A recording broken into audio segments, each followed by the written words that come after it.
মুন্না, নতুন হুডি গুলা কি উঠাইছো? জি ভাই, হুডি সব উঠাইছি। और अभी तो रुको। ভাইয়া হুডি আছে আপনাদের এখানে?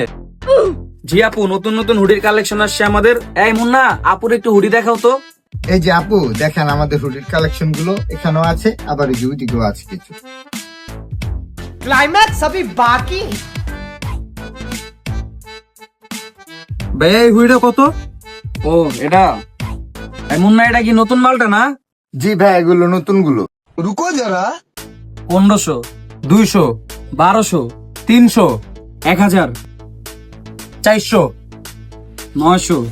500। ঠিক আছে, এই মুন্নাটা প্যাক করো। এই যে আপু, लेकिन एक सेकंड। এনেন ভাইয়া টাকাটা। ঠিক আছে আপু, আবার আসবেন। আচ্ছা ভাই, 500 টাকার হুডিটা 1500 টাকা দাম চেয়ে 500 টাকা বেচলেন কেন? দোকানদারি করতে করতে একটা অভিজ্ঞতা আছে না। 1500 টাকা কইছি, 500 টাকার জিনিস 500 টাকা দিয়ে নিছে। 500 টাকা গুলো জীবনও নিত না।